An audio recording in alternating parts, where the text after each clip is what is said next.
Hey everyone, this is SportsCenter right now. I'm Antonieta Collins. After a terrible Game 5, the 76ers needed to step up in a big way. And just like that, in Game 6, they found their form, forcing a Game 7 with their win over Toronto. It's the Sixers' 5th win this postseason by double figures. A healthier Joel Embiid bounced back, playing 35 minutes, shooting 5 of 14 from the field, 2 blocks, a steal, and he was a plus 40. Ben Simmons also coming up huge with 21 points, 8 rebounds, 6 assists, and no turnovers. Now Philly will be looking to make one final statement on the road. Then if you play bad, you want to come back the next game and play better. Up there in Toronto, we felt like, we didn't play the way we wanted to. And we made a lot of mistakes, and tonight they had to be corrected. Home crowd was great. No boos. They booed us a little bit, right? They did boo. Okay, they booed us a little bit. They did. We appreciate it. But all in all, they was really into the game.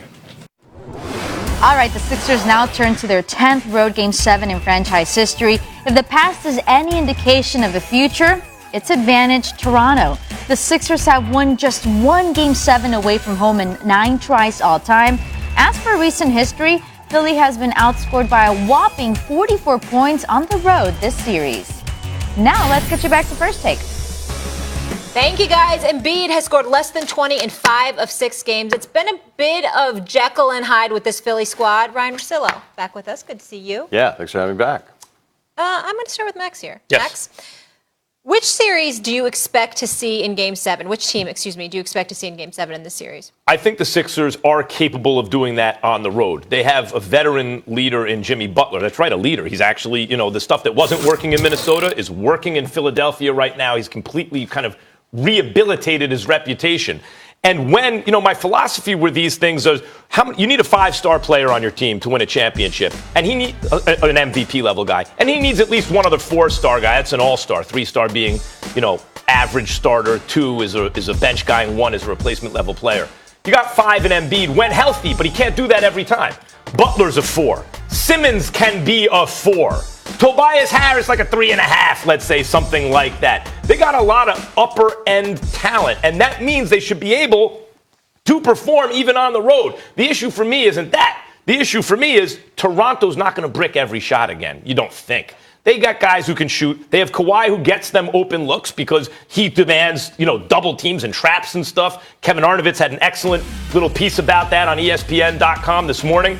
And they're not going to brick every shot again, which means fewer fast breaks. Ben Simmons not as effective, but it's not so much about what the Sixers can't do. It's more about what Toronto is capable of doing that I think will be the difference in Game 7.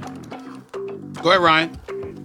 Well, when I look at Philly, there's 2 games in this series. I've been incredibly impressed with their mental toughness. Game 3, I thought was maybe, considering opponent, one of the best performances that we've seen. And then, of course, what we saw last night. But the last time Philly was in Toronto, they got smashed by 36 points. Philly's road record is the worst of the top 4 seeds in the East. And their road offense is like a 20-point differential. We just saw the graphic that's up there. So as aggressive as Simmons was to start the game, he's capable of a total donut like we saw in Game 5. And Embiid, who was a monster in all facets of the game last night, guys, still is only shooting 37%. So Kawhi is the consistent one out of all of these big names. He's the guy I bet on more than any of these players. And as good as Philly looked, again, at home, I don't trust him on the road, especially in a Game 7.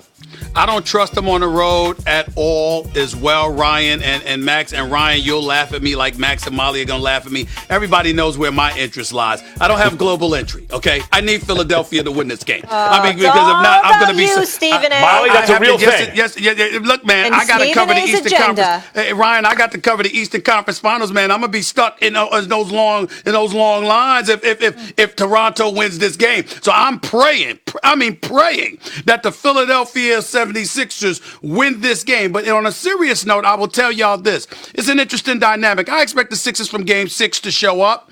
Whether or not that's going to be good enough, I doubt it, but I'm hopeful that the Sixers will win this game. I'm praying they'll win this game. But I'm going to tell you where things get a little bit dicey here. If Toronto doesn't win this game, I think Kawhi Leonard is definitely gone. Now, he's probably going anyway, but I think he's definitely gone if they don't win this game, and they know that. That's number one. So it's going to be real interesting to see how his supporting cast shows up, because you know those brothers want him to stay in Toronto. But Philly's interesting as well, because Jimmy Butler's going to be a restricted free agent. Tobias Harris is going to be a free agent. The likelihood is that both are not going to be kept, even though everybody gets along to some degree. The bottom line is you've got players like Tobias Harris and others looking at this situation, wondering if this is conducive or beneficial to them moving forward. Obviously, they ain't going to let go of Ben Simmons and Joel Embiid, but you hear so much chitter-chatter, and you got to wonder where Philadelphia's focus is going to lie in this particular game. So I take those things into consideration, and it has me wondering which team is going to show up. You would deduce that Toronto is the more reliable one because of the steadiness of Kawhi Leonard, the fact that they're going to be on their home court, and they play considerably better at home as a series wanes compared to the Philadelphia 76ers playing on the road. But I'm still hoping and praying that Philadelphia pulls one out of their hat and shows up Sunday.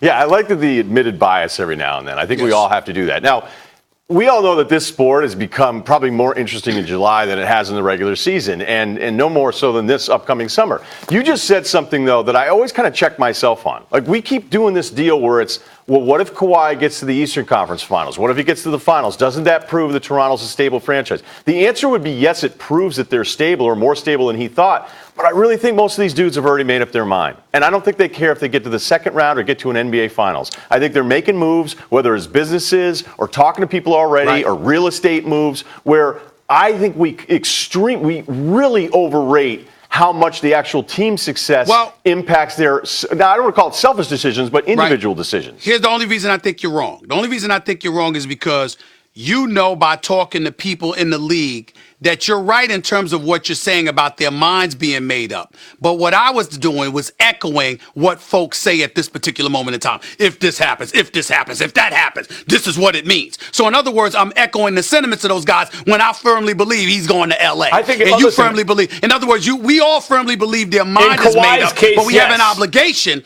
to sit up there and echo what they want echoed in terms of where their mindset is at this particular moment in time. In Kawhi's case, yes, but I think it has an influence. I think, Ryan, you may be right. It may be overstated, but I think it has an influence. You think about your own life, your own job, and what developments could happen that could change your mind about things. The issue in Toronto is the supporting cast is excellent. I don't believe that's a championship team ultimately, if I had to pick. But it probably gets better, too, when you look at some of the guys. Maybe. If Siakam can become a 4-star player, but he's not right now. He's a 3.5. Like, Kawhi is a 5-star. He's an MVP-level player. Tell me the other all-star on the team, really. Not Kyle Lowry in the postseason, for sure. He's 3.5. Bunch of 3.5s. They're not just starters. They're better than that. I'm loving this new rating system. That's right. I'm having a hard time. But where are the four? Where is the all-star? Where's the crime partner for Kawhi?